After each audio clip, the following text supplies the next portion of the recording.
Oh, that's the right slide. Okay, guys, welcome back to Module 3. This section is on capturing your photos. We'll talk about equipment, we'll talk about lighting, we'll talk about composition. Let's get right into it. Choosing the right equipment, obviously, you're going to need a camera, you're going to need a tripod, and you're going to need some lighting.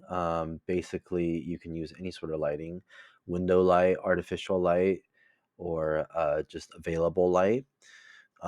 Tripod, we'll go over what you can get on Amazon. Not very expensive. Don't overthink it.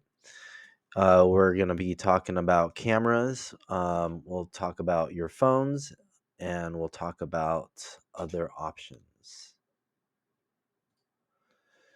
Okay, for camera selection, there are just some things that you'll need to consider. Obviously, these uh, we're going to go over them in more detail as I have a lesson on the iPhone and how to use the different features.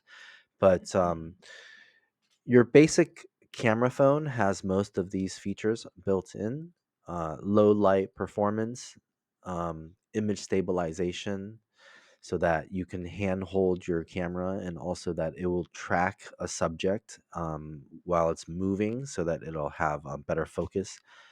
You have RAW versus JPEG. I'll give you a more in depth lesson in that as well. File size, megapixels. All cameras today are pretty much amazing for your web use.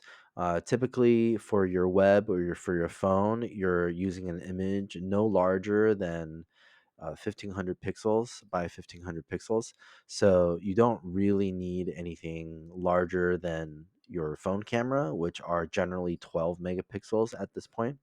Any phone since 2018 will have a camera that size. Cost, ease of use. Of course, my tip there is the best camera is the one you already own and know how to use. Camera phones are amazing after 2018 and should all work fine for web and social media needs. Okay, so camera phones, if you can upgrade to one of the iPhone 13s or 14s or the latest Samsung or the latest Google Pixel phones, you should be just fine. Uh, Digital cameras, if you got them, you can use them. If you know how to use them, great. Um, but they don't have as many of the new features as just comes built into your phone. All right, so quickly to go over the difference of file types. I'll show you how to turn this on and what to do with it in a separate video later. But right now we're talking about RAW versus JPEG. And there's some confusion, but I think this analogy will really nail it home. Um, so Raw files are, you can consider just the ingredients for cooking. Um, it's your digital negative. So if you remember, we used to shoot pictures onto a negative, a celluloid coated in silver that's reactive. And maybe I have that wrong. Don't quote me on that. Uh, maybe I'll just edit that out. All right. So you have raw images, and you can think about them kind of like raw ingredients. And once you get it home, you're going to cook it. So, meaning you're going to do some editing, you're going to do some cropping, you're going to do some, uh, you know, exposure correction, you're going to do some image selection. So, you're going to figure out what you want to use and how you want to cook it. And once you've cooked it and you've served it, that's an export. So you export a file or print in the old days, you print it out or we export it as a JPEG. Now that's your cooked dish, okay? Um and if you were to reheat that food or cook it twice, you end up overcooking it or overheating it. You might burn it. And if you were to take a JPEG that you processed out and you're going to make further corrections to it, that's oftentimes when the image looks a little bit too cooked, um, a little bit too fried, let's say. Okay. Uh, so let's go over some basic lighting techniques. Um, I want to talk about physics of light. I want to talk about indoor lighting and exterior lighting, but mostly let's discuss briefly, the differences between these different types of light. All right. So here we have an illustration of direct versus indirect light, uh, and what it looks like on a subject, and the variety of ways light can scatter and create these different types of light. All right. So direct light obviously is when you have light that's pointed directly at the subject. If you have a source producing the light, either it's the sun or it's a light that you've brought, or it's an interior light. Um, if it's pointed directly at something, it's considered your subject. It's considered direct light. And if it's bouncing off of a surface, it can be bouncing a beauty dish is actually an indirect light because the bulb bounces off two interior walls before projecting the light. So it is actually a soft light. Um, uh, you can bounce it off of a wall, you can bounce it off of surfaces. Here I have an illustration at the bottom right. It's bouncing off of an adjacent building in through a window. So what you get is a difference of what we consider hard versus soft light. And in the middle, you can see the subject. One is lit sort of from the side behind by a hard sunlight, and she is getting some bounce light into her face from the building so that her shadows are not completely dark. Then the bottom image, you have she's sitting in a room, and the window is very close to her, so she has a very soft light on her face, and the interior of the room has some bounce, so she actually is very well illuminated and with just a gentle gradation from left to right to give her face some volume. Okay. So this is don't get scared away by this. This is just a little chart showing you some ways to understand how light works. Uh, the first graph here you have on one axis the relative intensity, and then on the second axis is how far you are away from that source of light. So if you imagine, I wonder if you can see my pointer. If you imagine a point R here, this is right at the light. Right at the light source is the brightest, right? And then the light is going to fall off very quickly. So the formula for this is uh, intensity equals 1 over distance squared. So I don't know if you care, but basically what that means is it's called the inverse square law. And basically it just says light falls off very quickly at the beginning and then falls off slower the further away you get away from it. And here's another way to illustrate it and look at it. You can imagine light as an energy pulse coming out, and as it gets further away it has to cover more area, so the intensity of it is diluted over that surface area. Okay, just another illustration to kind of show you how to think about light in a space, in an interior space, when you're next to, let's say, a large window that has a, a sheer covering it, a light sheer covering it. So you have a big soft light source, and the closer you are to it, of course, you're going to be brighter.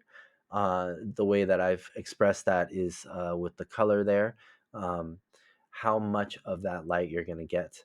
And then the further away you are from the light, you will be darker.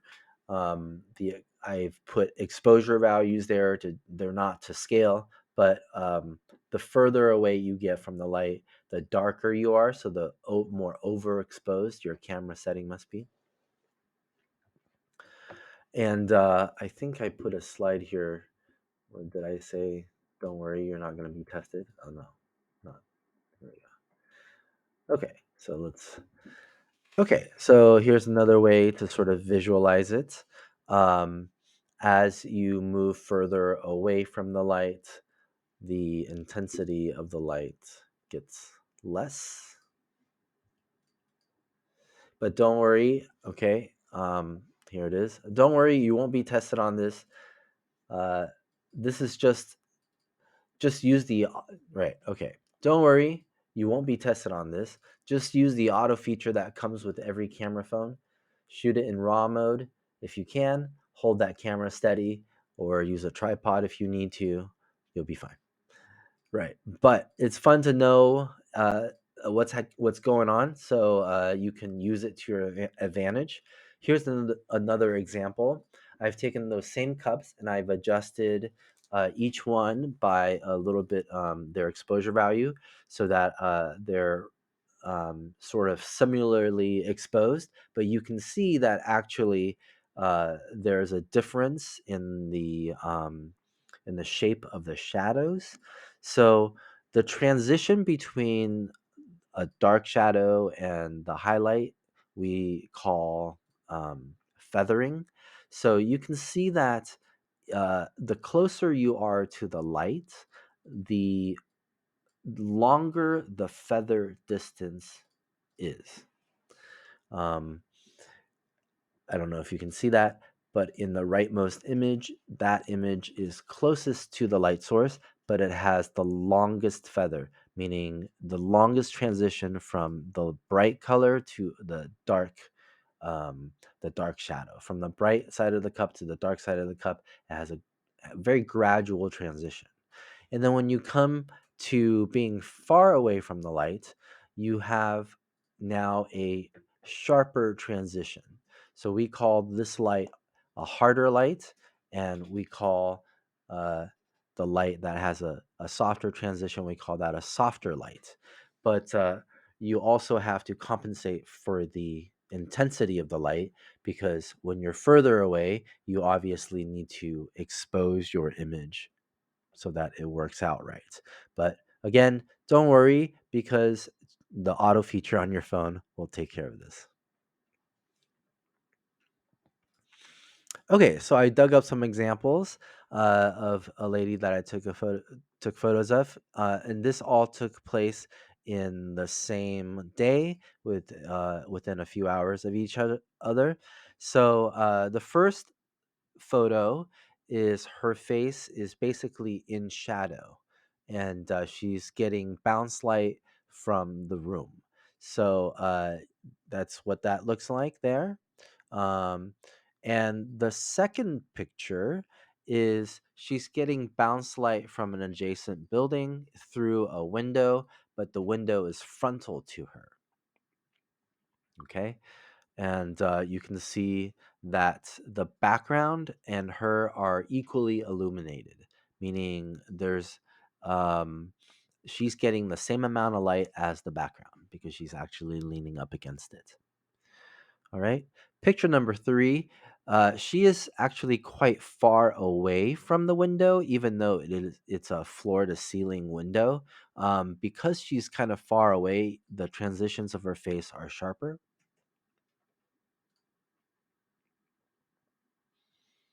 Okay, so looking at image number four, now she has a skylight over her. It's not the ideal type of light for me because it does hide her eyes. In this type of picture, I tend to face her face upwards. So I would have her sit and face up. That way she can get more light into her eyes and less of a long shadow under her nose.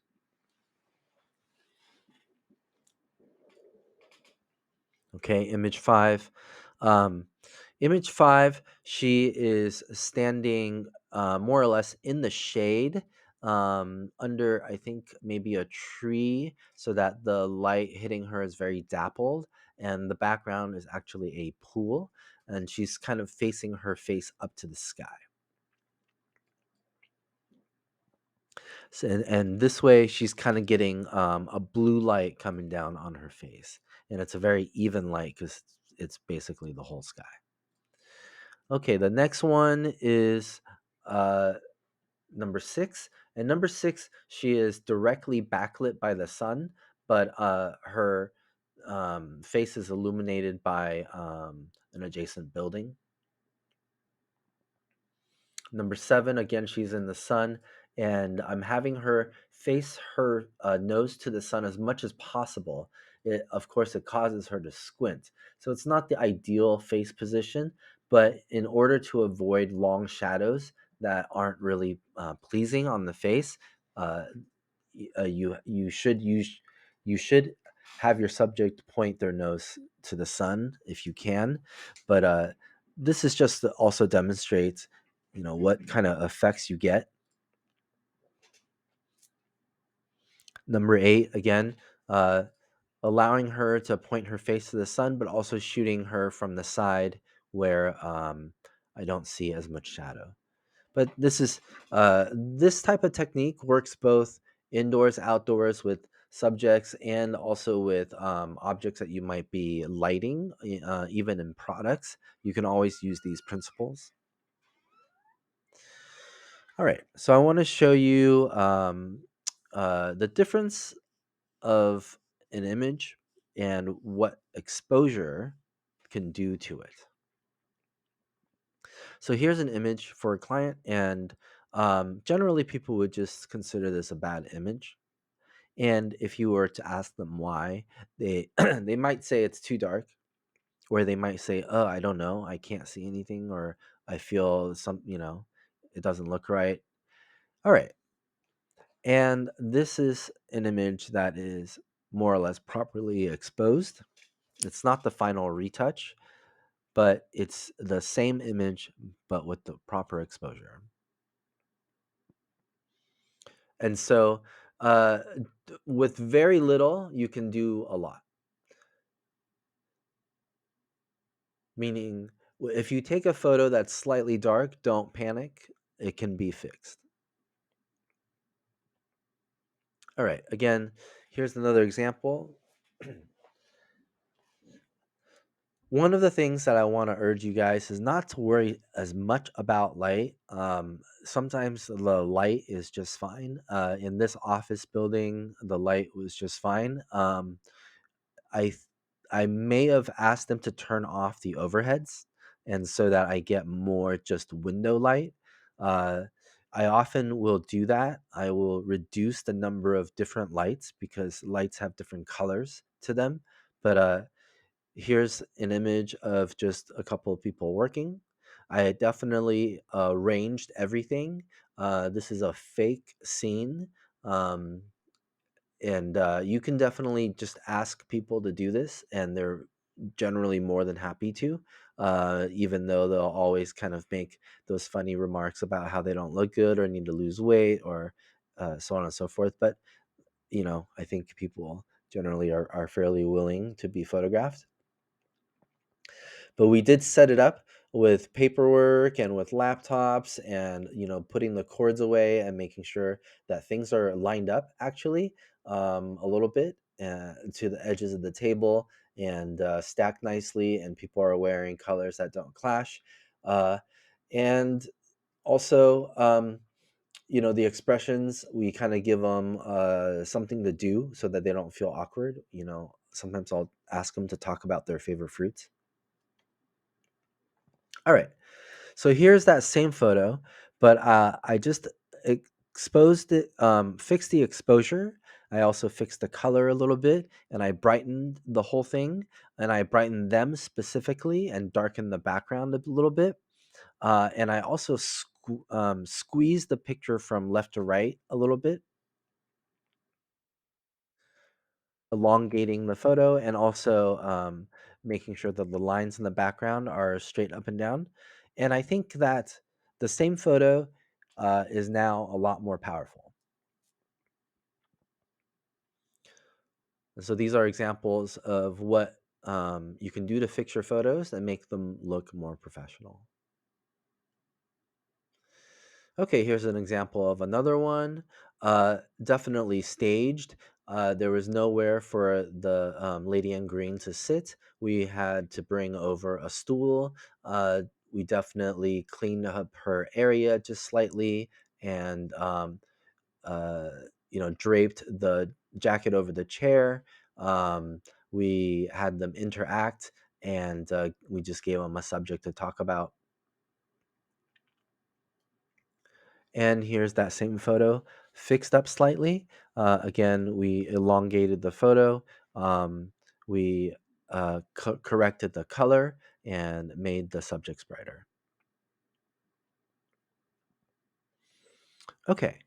And I want to briefly talk about light and color and the different types of color you might get within a scene depending on where you are standing and where your camera is pointing.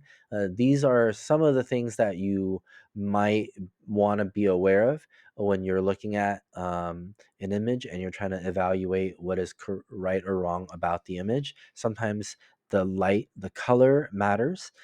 If it's a cloudy day, that's generally much better because you're not getting blue light. You're not getting blue light from the sky and a bright white light from the sun. Uh, but if you don't have a cloudy day, you generally will have blue light coming towards the floor, and you're going to have whatever color light that is outside on the ground. If you have black asphalt, or if you have a brick building, or if you have a grassy lawn, or if you have some colorful bushes outside, you might get reflected color up towards the ceiling from that. If your neighbor has a very orange fence, uh, and if the buildings outside are, generally whatever color they are, the light coming in directly from the side is generally a little bit more warm. Um, so within one window, you're going to get three different color lights coming in. So the further away you are from the window, the more noticeable you'll see the different colors in the shadows. So that's just something to be aware of. You might have to color correct it afterwards, or you have to soften the light somehow, either putting a sheer over the window or something like that. Okay, so moving on to module 3.3, composition. So we're going to be talking about principles. Um, Priorities, focus, leading the eye. So this is like the design principles that you'll want to consider in composing your photos. Gestalt principle, repetition, leading lines, etc. Angles and perspectives, psychology behind it all. We'll talk about how to make your photos stand out as well. And we want to talk about how photos should be meeting marketing goals. Your brand messaging. Um, if you don't have your brand messaging, you should be thinking about it.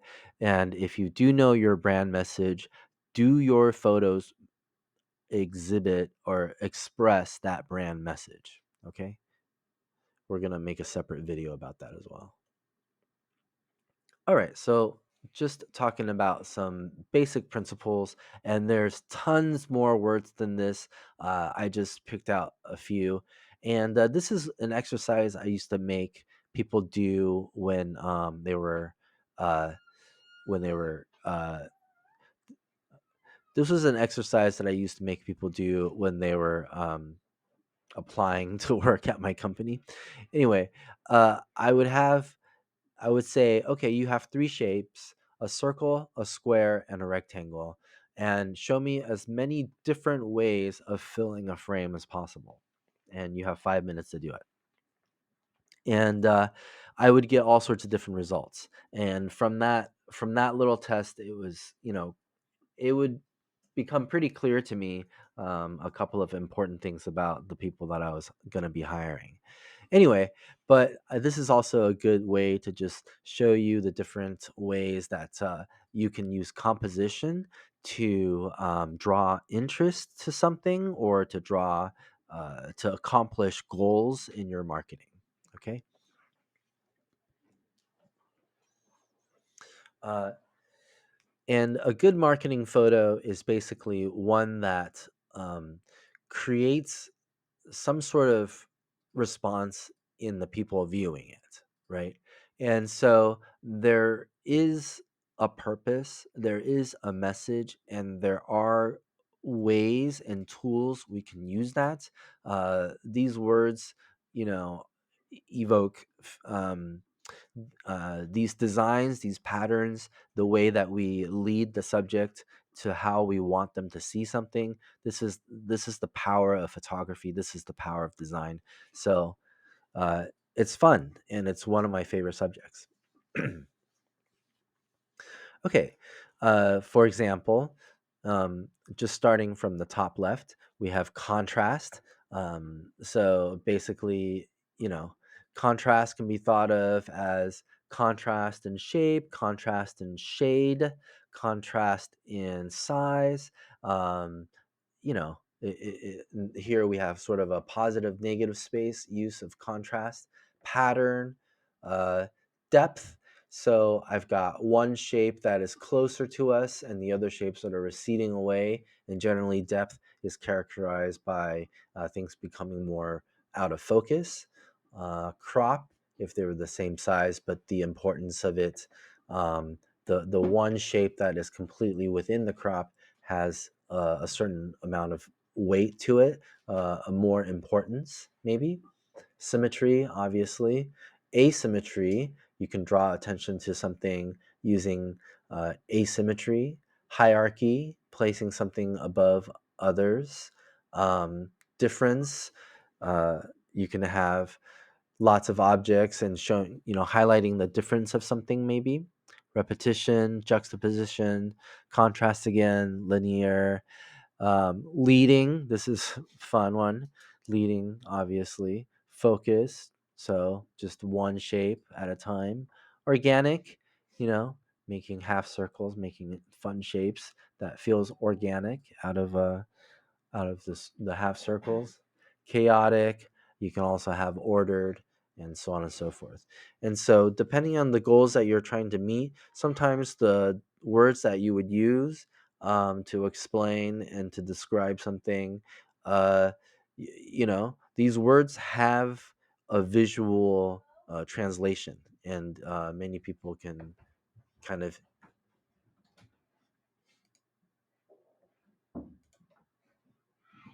I I'm recording something. Yeah. Okay, where was I? Okay.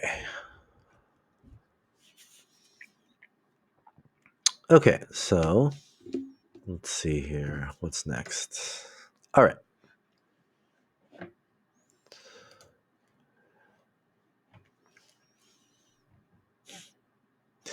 Uh, of course, there are many other terms that have a visual component to them. So when you're thinking about the goals, it's important to write down feeling words and see if you can use the visual storytelling methods like this to get your point across even more effectively. Some general rules around framing when doing photography. One is the rule of thirds. putting the focus you want of the photo in one of the four corners of these converging lines here, or crossing lines.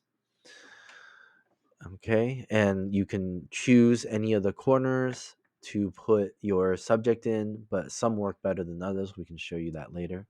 Um, so the rule of the golden whatever ratio, the golden ratio, right? So for me, this image nicely does it because you have a lot of information right here, and the information becomes larger and larger and larger. So this is a nicely framed photo. You have the converging lines of a single point perspective. So if you were to shoot an interior space, we often like to use this angle, the straight on single point perspective. All right. So for framing a subject, um, think about using these shapes and patterns when you're doing it. It's rather important because, for example, um, this windmill here, the size of the windmill in the frame, it's taking up a very large amount of space. It's taken up at least 6 of 9 squares, right? So the weight of it is big, and the weight of the trees are tiny, right? The trees are barely 1 square worth. So you can see that they're using scale here to tell a story, because the importance of something that we know to be much smaller, we know the windmill is much smaller than a big tree, maybe about the same size even, right? But the fact that you've pulled it so close and the trees are now very far away, and this creates a, a you know a center point of importance.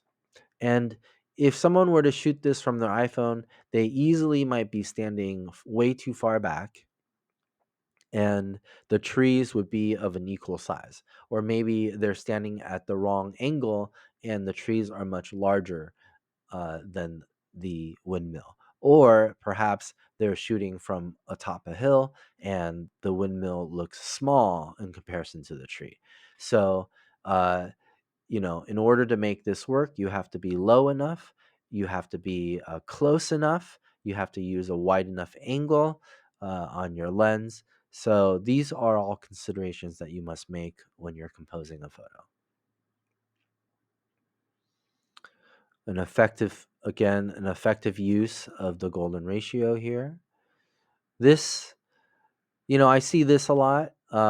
This is also based on a golden ratio, but this is a closer in, having objects closer in the middle. It's not the same as this wider tic tac toe grid, having angularity, having one side of it be full of information and one side of it be having less information.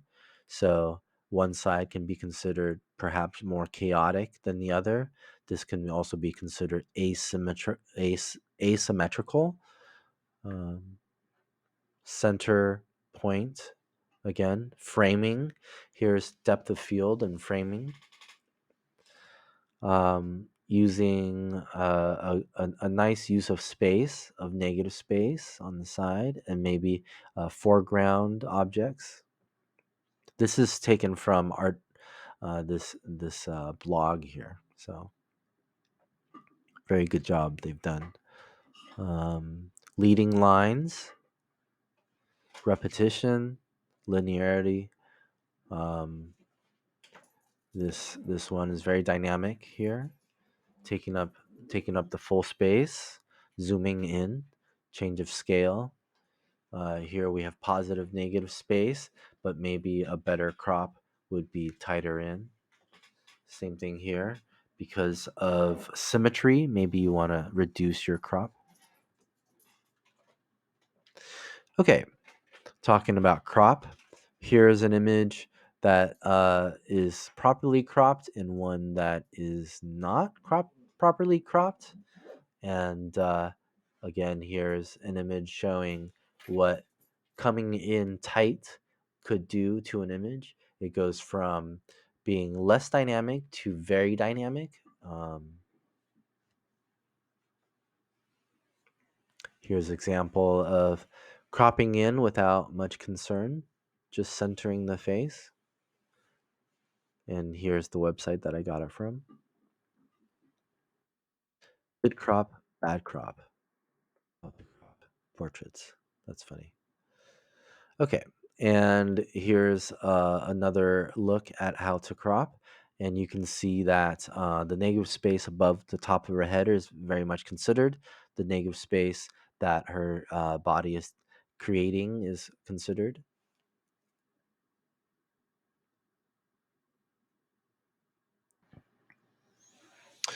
Okay, so here's an interesting juxtaposition. I picked two photos and I put them side by side. I adjusted the size to change the importance. Uh, I wanted the weight of each one to be approximately the same. Um, but you can see how an angle shooting up at a subject gives it more importance.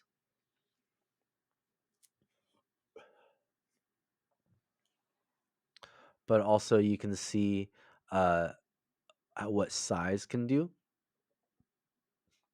and how by positioning the man lower down, I can change the importance of each subject. Of course, the little girl is already photographed in this very dignified way, but having an older man looking up at her and having the picture of the older man being smaller, this all plays into the psychology of this layout.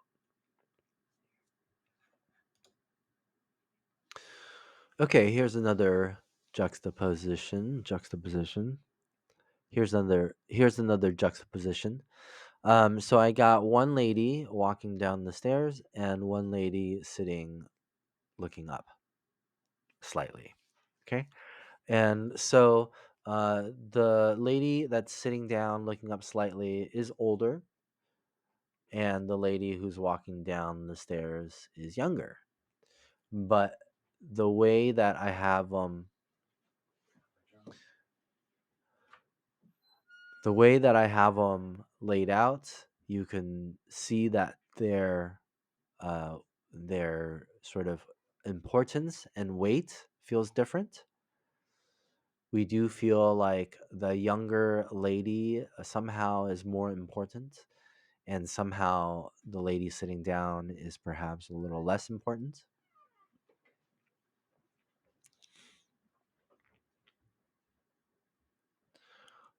When you have marketing goals, the design of a page really matters, and the way that you lead a person's eye on the page does matter. So, these are some considerations to take into when you're making your photos. Again, looking down at someone makes them feel slightly less important and less actually looking down at a subject makes them feel smaller and makes them feel younger actually. Uh, so shooting down at an older lady is is often helpful. And when you want to make a younger lady look more important, more dignified, or more older for their age, shooting up at them oftentimes is helpful. Here's another example of that. The age difference here is not a lot, but probably 10 years or so. And one lady is looking up, and we're kind of looking up at her. And I have her standing, and the other lady is sitting down, more leaning forward, and you're looking down at her slightly. So these all play again into sort of the psychology of photography. I think, you know, you can ask yourself, what are some of the adjectives that come to mind when you look at these photos, and what business purposes might they serve?